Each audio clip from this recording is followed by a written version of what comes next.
ಎಲ್ಲರಿಗೂ ನಮಸ್ಕಾರ. ನೀವು ನೋಡ್ತಾ ಇದ್ದೀರಾ spicy flavour tales YouTube channel. ಇವತ್ತಿನ ವಿಡಿಯೋದಲ್ಲಿ ನಾನು ಕಾಲ್ ಸೂಪನ್ನು ಮಾಡ್ತಾ ಇದ್ದೀನಿ. ಬನ್ನಿ ಈ ರೆಸಿಪಿಯನ್ನು ಹೇಗೆ ಮಾಡೋದು ಅಂತ ನೋಡೋಣ. ನಾನಿಲ್ಲಿ ಮಟನ್ ಲೆಗ್ಗನ್ನು ತೊಗೊಂಡಿದ್ದೀನಿ. ಇದನ್ನು ಕ್ಲೀನ್ ಮಾಡಿ ಇಟ್ಕೊಂಡಿದ್ದೀನಿ. ಒಂದು ಮಿಕ್ಸಿ ಜಾರಿಗೆ ಒಂದು ಈರುಳ್ಳಿ, ಬೆಳ್ಳುಳ್ಳಿ, ಶುಂಠಿ, ಕೊತ್ತಂಬರಿ ಸೊಪ್ಪು, ಜೀರಿಗೆ ಹಾಗೆ ಕಾಳು ಮೆಣಸನ್ನು ಹಾಕ್ಕೊಂಡು ಮಸಾಲವನ್ನು ರೆಡಿ ಮಾಡ್ಕೊಳ್ಳೋಣ. ಮಸಾಲವನ್ನು ರೆಡಿ ಮಾಡ್ಕೊಂಡು ಇಟ್ಕೊಂಡಿದ್ದೀನಿ. ಈಗ ಒಂದು ಕುಕ್ಕರ್ ಜಾರಿಗೆ 1 ಸ್ಪೂನ್ ಆಗುವಷ್ಟು ತುಪ್ಪ, ಚಕ್ಕೆ, ಲವಂಗ, ಏಲಕ್ಕಿಯನ್ನು ಹಾಕ್ಕೊಂಡು ಫ್ರೈ ಮಾಡ್ಕೊಳ್ಬೇಕು. ನಂತರ ಇದಕ್ಕೆ ಒಂದು ಈರುಳ್ಳಿಯನ್ನು ಚಿಕ್ಕದಾಗಿ ಕಟ್ ಮಾಡಿಕೊಂಡಿದೆ, ಅದನ್ನು ಸೇರಿಸ್ಕೊಳ್ತಾ ಇದ್ದೀನಿ.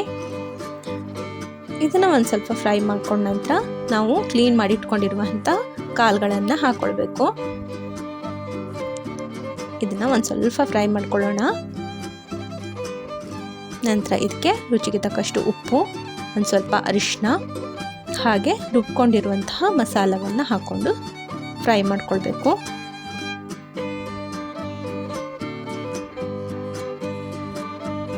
ಸ್ವಲ್ಪ ಫ್ರೈ ಮಾಡ್ಕೊಳ್ಳೋಣ. ನಂತರ ಇದಕ್ಕೆ ಎಷ್ಟು ನೀರು ಬೇಕು ಅಷ್ಟನ್ನು ಸೇರಿಸ್ಕೊಳ್ಳಿ. ನಾನು ಇಲ್ಲಿ ಒಂದು 4 ಕಪ್ ಆಗುವಷ್ಟು ನೀರನ್ನು ಸೇರಿಸ್ಕೊಂಡಿದ್ದೀನಿ. ನಂತರ ಕುಕ್ಕರ್ನ ಮುಚ್ಚಳವನ್ನು ಮುಚ್ಚಿಬಿಟ್ಟು ಒಂದು 10 ರಿಂದ 12 ವಿಷಲನ್ನು ಕೂಗಿಸ್ಕೊಳ್ಬೇಕು.